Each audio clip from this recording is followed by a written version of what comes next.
प्रिय मित्रों, नमस्कार। आप सभी का हमारे यूट्यूब चैनल पर स्वागत है। मित्रों, जैसा कि आप लोग जानते हैं, इस समय हम लोग आधुनिक भारत का इतिहास पढ़ रहे हैं। आधुनिक भारत के इतिहास में ये आज हमारा 5वां वीडियो है और इस 5वें वीडियो में हम लोग जो है पढ़ेंगे, जैसा कि हमने जो है यूरोपियों के आगमन में पहला इसका पार्ट पढ़ा चुके हैं। आज हमारा ये सेकंड पार्ट है। जैसा कि आप लोग हमारे व्हाइट बोर्ड पर पीछे देख सकते हैं कि चीजों को हमने पूर्ववत लिख रखा है और इसी लिखे हुए भाग का हम लोग जो है व्याख्या करेंगे।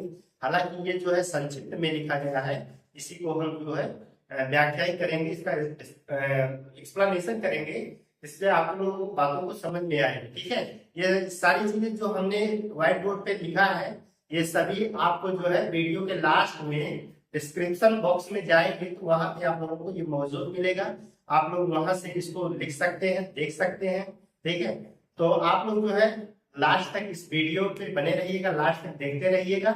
ये चीजें जो है आप लोगों के लिए महत्वपूर्ण हो चुकी है। ठीक है, यहाँ पे जो है हम लोग जो है आज चर्चा करेंगे भारत में यूरोपीय आगमन। ठीक है, भारत में यूरोपियों का आगमन होता है। हालांकि इसके संदर्भ में हम लोग जो है एक वीडियो ऑलरेडी अपलोड कर चुके हैं, जिसमें आपने देखा था कि पुर्तगाली और डचों के आगमन में हम लोगों ने चर्चा किया है।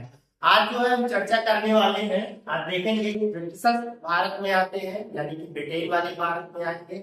इसके बाद जो है डेनिश भी भारत में आती है। डेनिश का मतलब डेनमार्क वाले भारत में आते हैं। फिर फ्रांसीसी, सबसे लास्ट में या अंत में जो है वो फ्रांसीसी भारत में आते हैं। तो कुल मिला के 5 यूरोपीय कंपनियां भारत में आई थी। तो पहले नंबर पे अगर हम देखें तो सबसे पहले पुर्तगाली, इसके बाद जो है डच, इसके बाद जो है ब्रिटिश या ब्रिटेन के लोग, इसके बाद डेनिश, और डेनिश के बाद लास्ट में जो है फ्रांसीसी लोग आते हैं भारत में व्यापार करने के उद्देश्य से। ये सभी लोग भारत में व्यापार करने के उद्देश्य से आते हैं, लेकिन यहाँ पर जो है आते आते इनकी नीति और नियत बदल जाती है। यहाँ पर धीरे धीरे ये लोग शासन, प्रशासन, राजनीति जैसा व्यवहार करने लगते हैं और राजनीतिक बन जाते हैं और धीरे धीरे जो है भारत में शासन करने लगते हैं। तो हम लोग देखेंगे कि किस तरीके से अंग्रेजों ने भारत में शासन की शुरुआत किया था। तो ये सब चीजों को हम देखेंगे, लेकिन उससे पहले हम लोग देखें ये लोग किस तरीके से भारत में एंट्री करते हैं और अपना आधिपत्य कायम करते हैं। ठीक है, तो आज हम लोग जो है, जैसा कि आप लोग यहाँ पे देख सकते हैं कि आधुनिक भारत का इतिहास। ठीक है, यहाँ पे आधुनिक भारत का इतिहास, भारत में यूरोपियों का आगमन। आज हम मुख्य रूप से 3 ही ब्रिटिश, डेनिश और फ्रांसीसियों के आगमन पर चर्चा करने वाले हैं। ये हमारा पार्ट सेकंड होगा। पार्ट इसका फर्स्ट जो है ऑलरेडी अपलोड किया जा चुका है। अगर जिन मित्रों ने नहीं देखा है उनसे अनुरोध है कि वो जो जाकर के हमारे प्लेलिस्ट पे जाए और वहां से जो है वीडियो को देख लें। जब उसको देख लेंगे तो ये वाला आप लोगों को ज्यादा समझ में आएगा। इसको क्रम से आप लोग देखते रहिए। ठीक है, तो हम सबसे पहले चर्चा करने वाले हैं यहाँ पर ब्रिटिश ईस्ट इंडिया कंपनी। ठीक है, ब्रिटिश ईस्ट इंडिया कंपनी के बारे में सबसे पहले चर्चा करेंगे। ठीक है, यहाँ ब्रिटिश ईस्ट इंडिया कंपनी है। तो आप देखेंगे कि कोई भी कंपनी होती है तो वो कंपनी का निर्माण होता है, कंपनी बनती है, उसका स्ट्रक्चर होता है। तो यहाँ पे जो है 1599 में सबसे पहले इस कंपनी का नाम रखा गया मर्चेंट एडवेंचर के नाम से जो है ये कंपनी बनी। हालांकि बाद में जो है स्टार्टिंग में कंपनी का नाम यही होता है, लेकिन बाद में जो है इसका नाम बदल करके बहुत बड़ा नाम रख दिया जाता है। यहाँ पे आप लोग देख सकते हैं, governor and company of merchant of London trading to the East Indies, यानी कि इसको हम शॉर्टकट में जो है EIC यानी ईस्ट इंडिया कंपनी के नाम से जानेंगे। इसे हम शॉर्ट फॉर्म में जो है ईस्ट इंडिया कंपनी कहेंगे। ठीक, यहाँ तक क्लियर है बात। ईस्ट इंडिया कंपनी प्राय जो है शॉर्टकट में हम लोग जो है, अगर पूरी तरीके से इसका नाम देखेंगे तो इतना बड़ा नाम हो जाता है। ठीक है, तो हालांकि इतना बड़ा नाम याद करने की जरूरत नहीं है, जब इतना बड़ा नाम आएगा तो खुद ब खुद आप लोग लगा देंगे। तो इसका शॉर्टकट में या शॉर्ट नेम जो है EIC यानी कि ईस्ट इंडिया कंपनी याद रखना है, ठीक है। तो ईस्ट इंडिया कंपनी की स्थापना जो है 1599 में हो जाती है, ठीक है। जो कंपनी स्थापित होती है वो 1599 में स्थापित कर ली जाती है। फिर क्या होता है, ये कंपनी जो है भारत और पूर्वी देशों के साथ व्यापार करने वाली होती है, व्यापार करेगी, ठीक है। अब व्यापार करने के लिए अब क्या करना पड़ेगा, 1600 में जो महारानी एलिजाबेथ प्रथम होती है, ब्रिटेन की महारानी है, महारानी एलिजाबेथ प्रथम है, 1600 ईस्वी में वो जो है इस कंपनी को पूर्वी देशों, भारत और पूर्वी देशों के साथ व्यापार करने के लिए जो है इन्होंने एकाधिकार प्रदान कर दिया था। क्या प्रदान कर दिया था, एकाधिकार। एकाधिकार का मतलब होता है कि केवल और केवल कंपनी ही पूर्वी देशों के साथ जो है व्यापार कर सकती है। इसके अतिरिक्त ब्रिटेन का कोई भी व्यक्ति या कोई भी संस्था व्यापार नहीं करेगी। इसी चीज को कहते हैं एकाधिकार या मोनोपोली, ठीक है। तो मोनोपोली इसकी बनी, ठीक है। फिर इसने जो है महारानी एलिजाबेथ ने जो एक घोषणा या चार्टर जारी किया था, तो उस चार्टर के माध्यम से इसको एकाधिकार मिल गया कंपनी कि कंपनी ही केवल भारत और पूर्वी देशों के साथ व्यापार करेगी।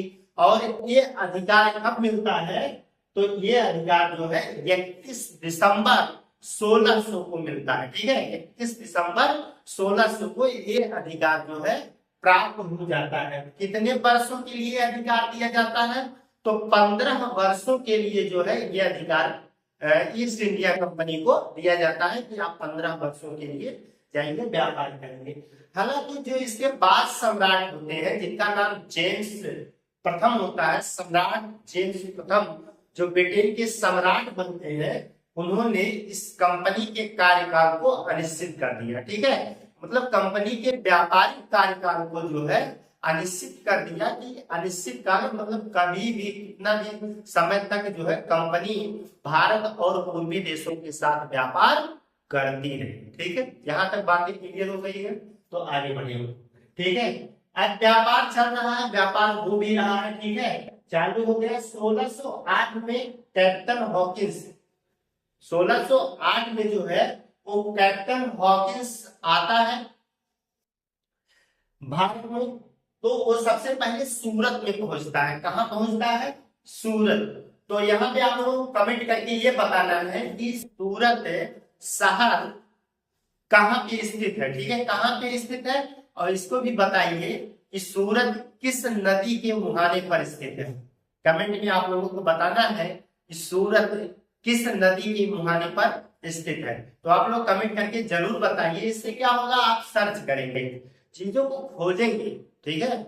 और एक बार अगर आपने सर्च किया, एक बार, हो सकता है आपको ना पता हो, लेकिन आप उस चीज को पता करने के लिए एक बार कहीं चाहे बुक से देखेंगे या कहीं गूगल से देखेंगे या किसी भी तरीके से आप कहीं देखेंगे, तो वो चीजें आपको याद हो जाएगी। आपने बात को सुना और निगलेक्ट कर दिया या देखा जाएगा या बाद में किया जाएगा, ऐसे शब्दों के साथ जो है उसको आपने हटा लिया अपने बात को, तो ये बातें आपको कभी याद नहीं होगी। इसलिए आप प्रयास करिए कि उसको उत्तर को ढूंढिए और तुरंत ढूंढ लीजिए ताकि वो चीजें याद हो जाए। तो आपको कमेंट में ये बात बतानी है कि सूरत किस उसका स्टेट बताना है, किस राज्य में है और किस नदी के मुहाने पर स्थित है। तो आप जो है इसे कमेंट करके बताइएगा, ठीक है। तो कैप्टन हॉकिंस होता है वो जो है सूरत में सबसे पहले आता है। इसके बाद 1609 में, यहाँ पे हमने आगे लिखा है 1609 में जो है वो जहांगीर के दरबार में पहुंचता है। जहांगीर के दरबार में पहुंचता है 1609 में, 1608 में आ जाता है। इसके बाद 1609 में जहांगीर के शाही दरबार में पहुंचता है। ये दरबार कहाँ लगता है इस समय, आगरा में, ठीक है। ये दरबार इसका आगरा में लगा हुआ, वहां पे पहुंचता है, ठीक है। अब ये वहां पे पहुंच करके जो है ये फैक्ट्री लगाने की अनुमति जहांगीर से प्राप्त करना चाहता है। जहांगीर बादशाह जहांगीर से कहता है कि हमें जो है सूरत में फैक्ट्री लगानी है या अपनी कोठी स्थापित करना है, कृपया आप जो है इसके लिए हमें अनुमति प्रदान करें। बहुत चालाक है, ठीक है।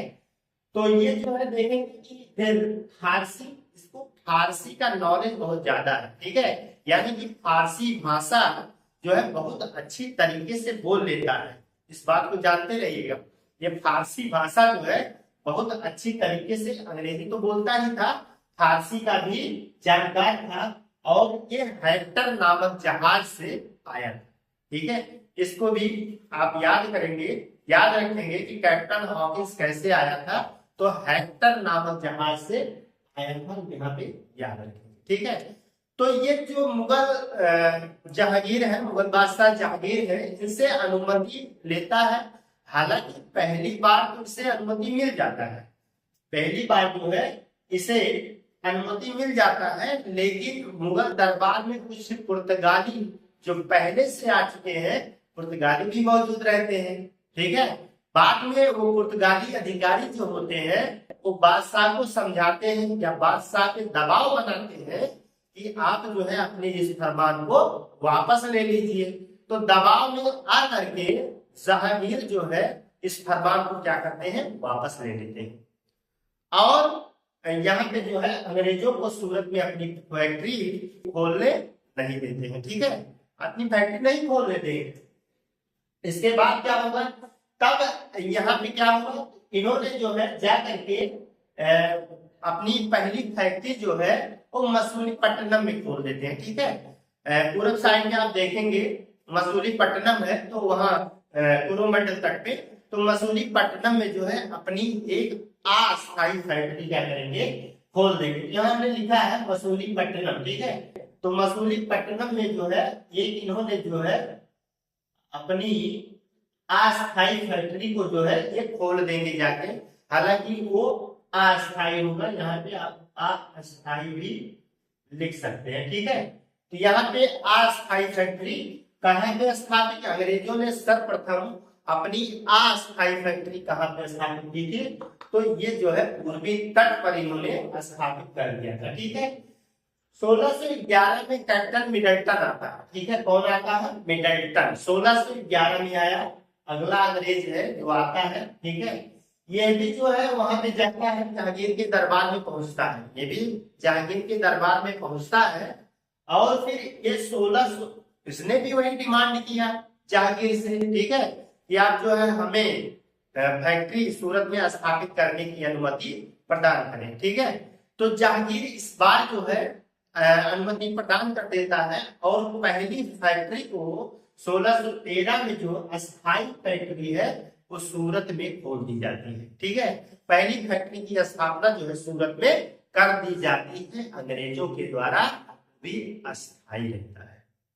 तो ये भी क्वेश्चन पूछा जाता है कि अंग्रेजों ने सबसे पहले अपनी अस्थायी फैक्ट्री कब और कहां स्थापित की थी, तो आपको लगाना है 1613 में सूरत में सबसे पहले इन्होंने अपनी अस्थायी फैक्ट्री को खोला था। यहाँ तक बातें क्लियर हुई। इसके बाद 1615 में टॉमस लो, ये जेम्स प्रथम जो ब्रिटेन के सम्राट है, ठीक है, यहाँ पे है जेम्स प्रथम, ये सम्राट है ब्रिटेन के, ठीक है।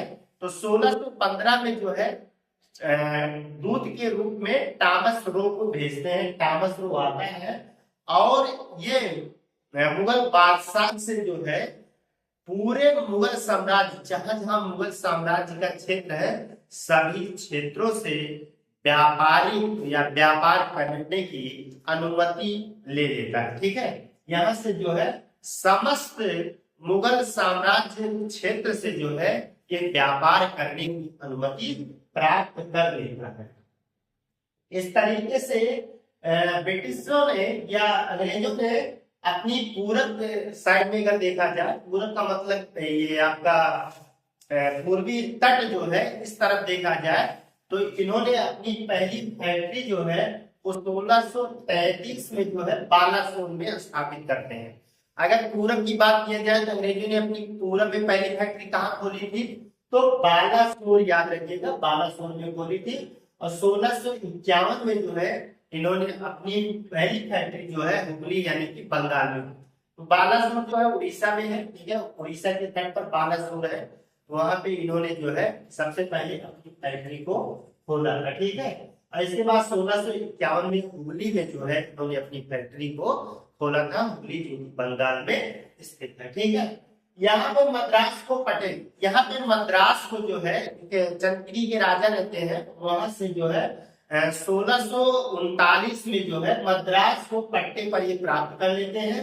और मद्रास को जो पट्टे के रूप में प्राप्त करते हैं तो वहां पर जो है फोर्ट सेंट जॉर्ज नामक किले की स्थापना करते हैं। एक किला बनाते हैं जिसका नाम फोर्ट सेंट जॉर्ज रखा जाता है, ठीक है।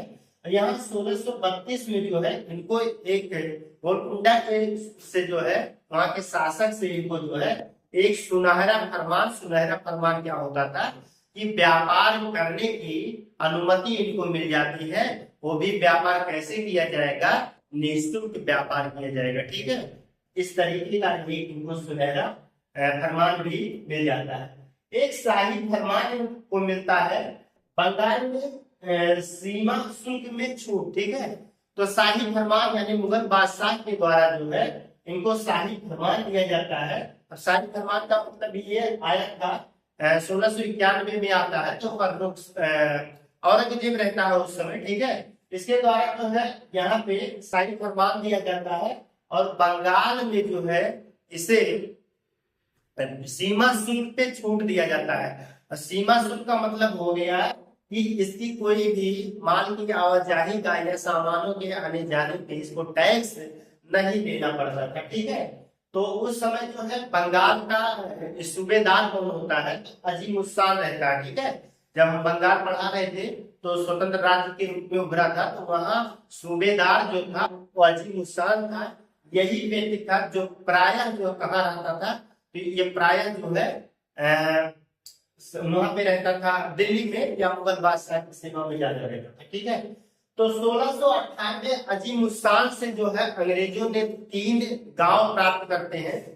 1698 अजीम उस्सान जो है बंगाल का सूबेदार है और इससे जो है 3 गांव प्राप्त करते हैं। बंगाल के ही गांव थे, सूताघाट, कलकाता, गोविंदपुरा, ठीक है। यही कलकाता को कलकत्ता है आज का, ठीक है, कोलकाता है आज का कोलकाता। तीनों गांव को मिला करके जो है कलकत्ता के रूप में विकसित किया जाता है, ठीक है।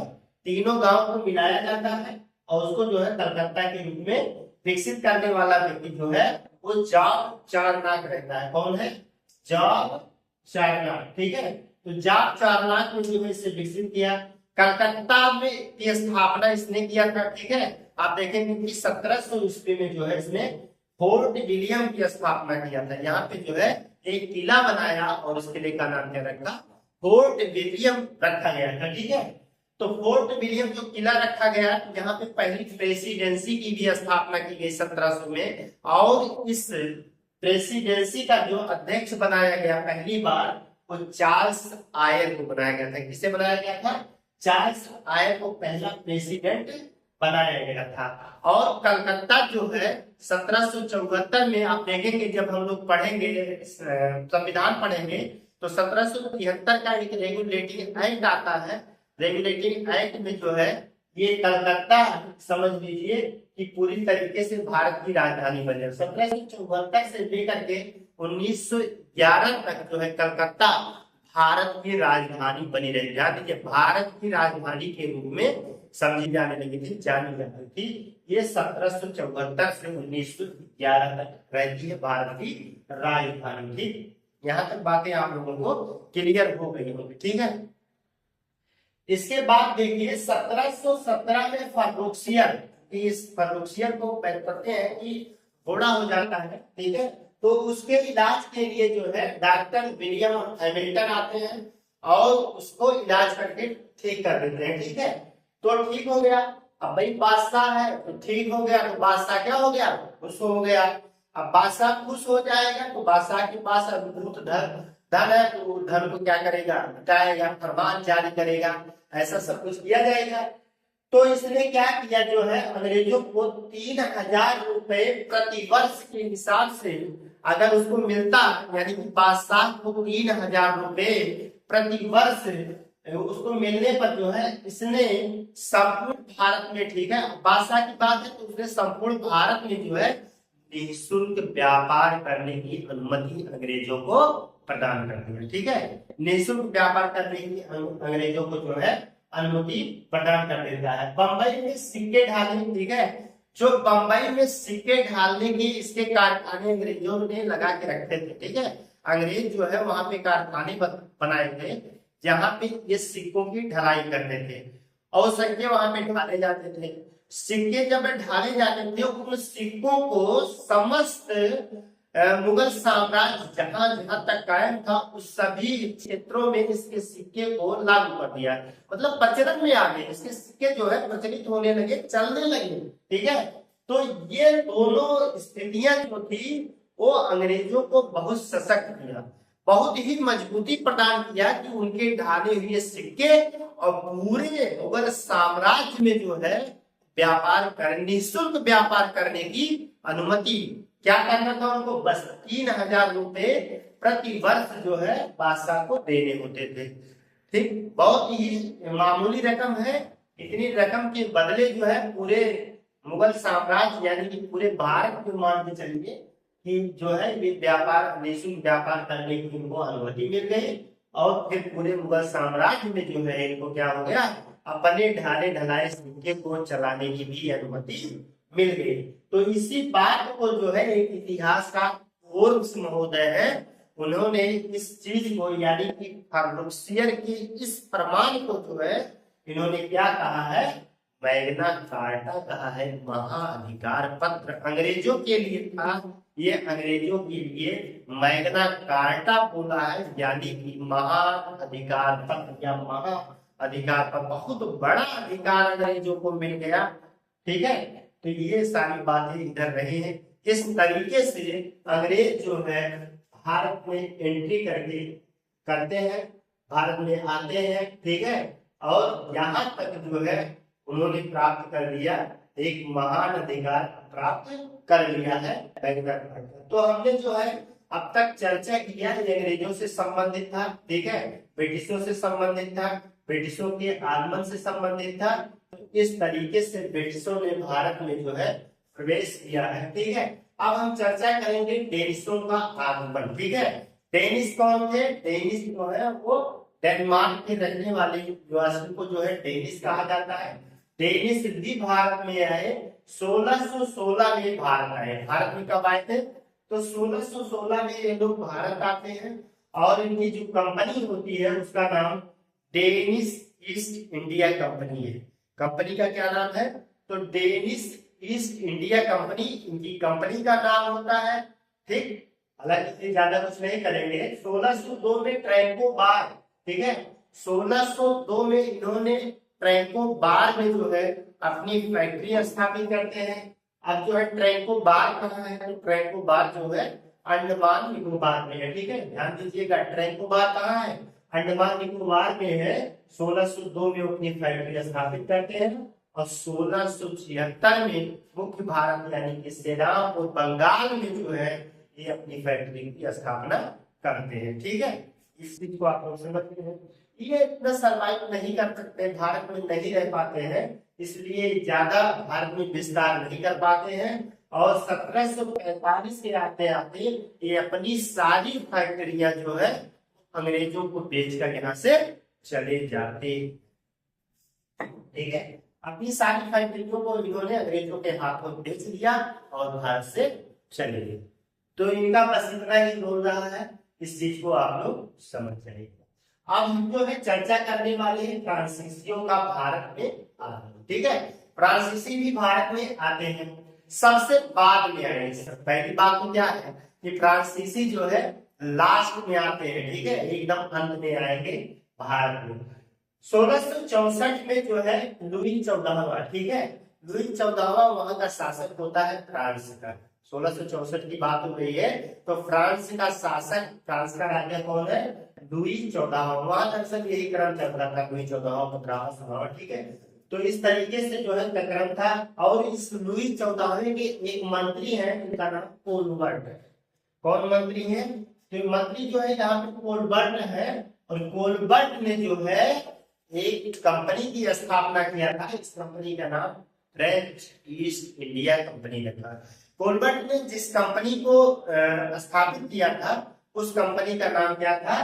French east India company. यानी ये एक तरीके से इसे सरकारी कंपनी भी कहा जाता है, सरकारी कंपनी की संज्ञा दिया जाता है। क्यों दिया जाता है? क्योंकि यह कंपनी पूरी तरीके से सरकार के नियंत्रण में थी। किसके? कौन सी सरकार के नियंत्रण में थी? तो फ्रांसीसी सरकार के नियंत्रण में बनने वाली कंपनी थी और उसी के नियंत्रण में यह कार्य करने वाली थी। इसीलिए इसको जो है एक सरकारी कंपनी की संज्ञा भी दिया जाता है। और कौन सी मूर्तियां सरकारी कंपनी थी? आपने डचों वाला कंपनी को भी देखा था, वो भी सरकार के नियंत्रण में रहती थी, तो वो भी सरकारी कंपनी थी। ठीक है। 1668 में फ्रैंको कैरो ने सूरत में सबसे पहले अपनी फैक्ट्री स्थापित की। 1668 में जो है फ्रैंको कैरो जो है सूरत में अपनी फैक्ट्री स्थापित करने में कामयाब रहता है। यानी कि पहली फैक्ट्री कहाँ स्थापित की थी फ्रांसीसियों ने? तो सूरत में स्थापित की थी। फिर अगली साल 1669 में अपनी दूसरी फैक्ट्री को इसने मसूलीपट्टनम में स्थापित की थी। इस चीज को आप लोग जानते हैं। ठीक है। 1673 में फ्रैंको, यहाँ पे जो फ्रैंको है, 1673 में फ्रैंको मार्टिन, ठीक है, फ्रैंको मार्टिन ने क्या किया? शेर खान लोदी से जो है एक गांव प्राप्त करते हैं। ठीक है। उस गांव का नाम जो है पांडिचेरी रहता है। तो किससे जो है प्राप्त किया? तो शेर खान लोदी से फ्रैंको मार्टिन जो है गांव को प्राप्त करते हैं और उस गांव का क्या नाम होता है? पांडिचेरी जो लोग रखते हैं। और पांडिचेरी में जो है फोर्ट लुई का निर्माण, मतलब एक किला बनाते हैं और उस किले का क्या नाम रखते हैं? Fort Louis. तो इस फोर्ट लुई को आप लोग याद रखेंगे। फोर्ट लुई कहाँ बना है? पांडिचेरी में। ठीक है। फिर इसके बाद शाइस्ता खां से चंद्रनगर, ठीक है, शाइस्ता खां से चंद्रनगर में जगह प्राप्त करते हैं। उस जगह को चंद्रनगर के रूप में विकसित करते हैं और फिर वहां पे जो है फोर्ट ओलियंस का निर्माण करते हैं। फोर्ट ओलियंस का जो है वहां पे निर्माण करते हैं। ये नाम जो होता है ना वहां के किसी राजा या शासक का नाम हुआ करता था, तो ये उन्हीं के नाम पे फ्रांस में जो होते थे वहां के नाम जो है यहाँ लाके रखते थे। ठीक है। 1721 में मॉरिशस पर इसने अधिकार कर लिया। किसने अधिकार कर लिया? फ्रांसीसियों ने अधिकार करके रखा था। 1725 में जो है ये माहे में अधिकार कर लेते हैं और 1739 में कराईकत पे अधिकार कर लेते हैं। ये सभी स्थानों पर जो है फ्रांसीसियों का अधिकार हो जाता है। और आपने देखा इन्होंने पांडिचेरी की स्थापना किया था, तो आप यहाँ पे देख सकते हैं पांडिचेरी, माहे, कराईकत। ठीक है। एक और इसमें कौन शामिल है पांडिचेरी के क्षेत्रों में, उसको आप लोग कमेंट करके बताइए कि पांडिचेरी वर्तमान समय में पांडिचेरी का क्षेत्र कितने राज्यों में और कहाँ विस्तृत है। जिसमें से हमने 3 बता दिए हैं, पांडिचेरी, माहे और कराईकत। तो चौथा क्षेत्र कहाँ है और उसका नाम बताइए आप लोग। ठीक है। आप लोग जो है उसका कमेंट में नाम बताइएगा। तो चौथा वाला क्षेत्र कहाँ, किस राज्य में है और उसका क्या नाम है। ठीक है। 1742 में व्यापारी डुप्ले जो है एक गवर्नर है, फ्रांसीसी गवर्नर डुप्ले है। ठीक है। 1742 में व्यापारिक लाभ के लिए जो है डुप्ले की महत्वाकांक्षा बहुत ज्यादा बढ़ जाती है। ठीक है। बड़ा ही महत्वाकांक्षी है। ठीक है। तो इसने जो है अंग्रेजों से इसके संघर्ष चालू हुए। अंग्रेजों से जब संघर्ष चालू होते हैं तो उसमें जो है भारतीयों को भी, जैसे आप देखेंगे हैदराबाद और कर्नाटक को भी शामिल करेंगे। ठीक है। तो ये चीजें जो है यहाँ पर तीन कर्नाटक युद्ध चलेंगे। तीनों कर्नाटक के युद्ध के बारे में हम लोग चर्चा करेंगे आने वाले जो भी हमारा अगला क्लास होगा, तो उस क्लास में हम लोग जो है 3 कर्नाटक युद्ध के बारे में चर्चा करेंगे। क्योंकि अब वहां पर जो है अंग्रेज, भारतीय जो हैदराबाद है, कर्नाटक के नवाब, ये सब उसमें इन्वॉल्व रहेंगे और प्लस अंग्रेज भी साथ ही साथ रहेंगे। ठीक है। तो कर्नाटक युद्धों को हम जो है अगले क्लास में देखेंगे। तो इतना जो है हम लोगों ने आज चर्चा जो किया है वो ब्रिटिश ईस्ट इंडिया कंपनी के बारे में किया है। इसके बाद जो है कंपनी से संबंधित किस तरीके से भारत में स्थापित होती है, इसके बाद टेरिसों का कैसे भारत में आगमन होता है, किस तरीके से आते हैं, और लास्ट में या फाइनली हमने जो है फ्रांसीसियों के आगमन पर चर्चा की है। तो मित्रों, ये क्लास आप लोगों को कैसी लगी आप लोग कमेंट करके अवश्य बताइएगा। हम लोग जो है मिलते हैं किसी और नए बेहतर क्लास के साथ, तब तक के लिए धन्यवाद।